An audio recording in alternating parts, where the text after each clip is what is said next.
Hi, my name is Inka Karppinen, and I'm a lead behavioral scientist at CybSafe. In this HelpNet security video interview, I'll be talking about cybersecurity behaviors.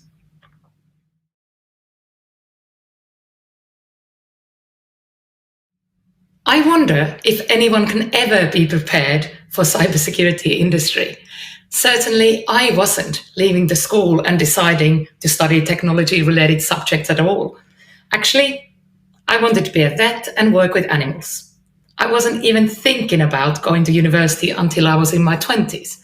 And coming from a single parent family from a little town in midst of Finland, I had to support myself in relocation and throughout my studies. I have also always worked when I completed my studies in different industries. These were from pensions to insurance to banking, and I was doing my bachelor's and master's degrees in psychology and occupational psychology.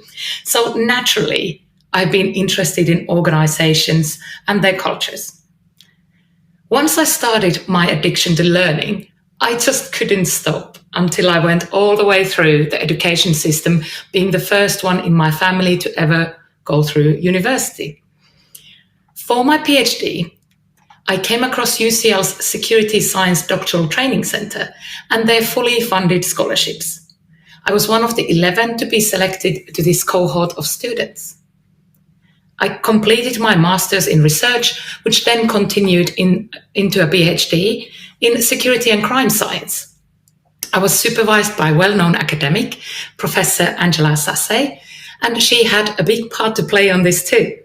She's a professor in computer science and heading the human-centered security groups. Here my thesis was a complex case study, and it focused on one of the world's biggest security companies. I collected real-world data on their security practices and organizational culture. I then conducted a study on how behavior could be changed through persuasive technology. So that was my first contact point with technology. I can safely say that psychology has always been the red thread in my life, and here I am doing cyber psychology at CybSafe.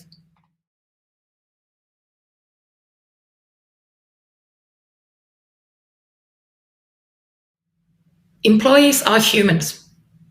We already have cybersecurity behaviors we learned from elsewhere, especially those who have grown up with technology and not with typewriters like me. So, initially, security behaviors start from home and school. It is very hard nowadays to exist without some sort of online presence, although it is possible, and many older people have never interacted with computers. But let's talk about employees. We start a new job. We go through various pieces of documents from PMPs to benefits. Some we read better, and others we sign without reading. Then we go through job-relevant handovers and training notes. We are set to go and start doing our day-to-day jobs. Then we get an email. The compulsory tick the box security training. Do it. Let's face it, most of the time it is drag, hindrance, and something we gotta do in order to be covered if and when something goes wrong. At this point, we have observed and talked to our colleagues about how to prioritize tasks and how things are done in organization, the security culture. Sadly, not many people have positive things to say about cybersecurity, and it ends up being another thing that gets in the way of our jobs. It is a bit like, here is a car, and your job is driving it from A to B. You get rewarded when you complete the task and praised if you do it within the timeline or quicker. Did anyone ask you to wear a seatbelt? Did anyone say you have to follow traffic rules? Can you get away with not following the rules? And can you take a shortcut? When driving, the consequences of not doing it according to the rules are quite serious, and some are deadly. In cybersecurity, it seems that responsibility is placed not on the individual, but the organization and its IT department. We are driving, but we are not responsible. It is us and them. Nobody dies, kind of, and conducting your work securely isn't part of your job description. Although you are the one using the equipment, like the car, and the internet, like the road. So we are humans. We develop behaviors pretty much by trial and error, observing environment and following others. We tend to prioritize and focus on productivity rather than security. If something is forced onto us, like automatic installation of updates, then they are done. But if there is a pop-up saying you can skip or choose a date to install an update, how many of us do it there and then? Certainly not me. Same with other cybersecurity behaviors. If they are effortful and benefits aren't understood, they won't happen. We need to take into account our psychological disposition. Are we capable? Do we have opportunity? And do we have the motivation to do anything about cybersecurity?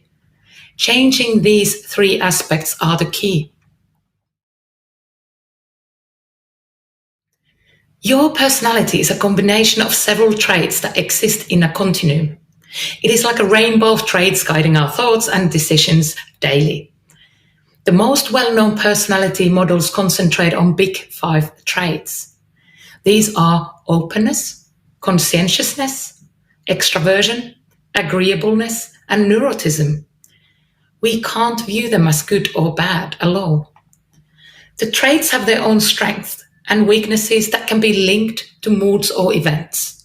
For example, in stressful life events, we increase our neuroticism.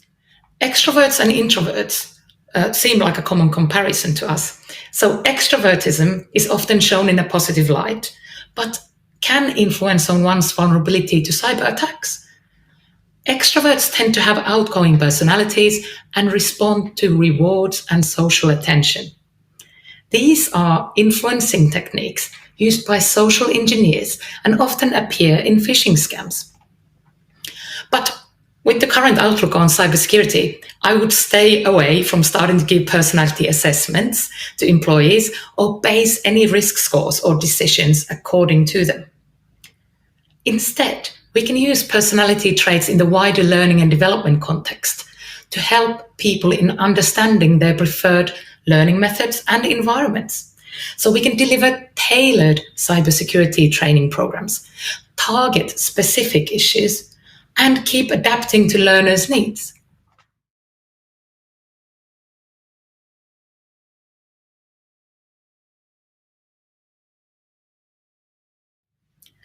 It is important to act on the cybersecurity vulnerabilities within IT system, but we should also strengthen our defenses through people at the workplace. Understanding their security behaviors and everyday decisions is crucial. We need to move away from awareness and punishment employees. It is a tech deadly mix. And if you give more training after cybersecurity incident or after failing a phishing simulation, it can be viewed as part of punishment and not great for the cybersecurity culture. The standard cybersecurity training and sending the same phishing emails, waiting for people to fail and then to be told, gotcha, doesn't work. We need to take a step back. More carrots, less stick. Increase personal responsibility to fight against cybercrime. Make this into a positive experience and part of this is how we do things around here culture. It is in our job descriptions and we are jointly responsible. We need to explain why things are done in certain ways and demonstrate what could happen but in a safe environment. Moving away from punishment and blame culture. This goes hand in hand with improving our training practices, encouraging reporting and providing on-demand support when and where people most need it, whether it is at home or at work, through a laptop or mobile device. Also, let's provide support for wider audience. In our hybrid environments, it is the families of our employees. And it goes without saying, provide usable tools to take protective measures. Simplicity and the feeling that it is not slowing down productivity is the key here. Security becomes productivity enhancing. Finally, make security into a habit. Habits take a couple of weeks to form. Have campaigns that are longer than just one-off actions or just one awareness week. We know this is hard. Behavior is complex and making it into a habit even more so. But we are on our way. Thank you.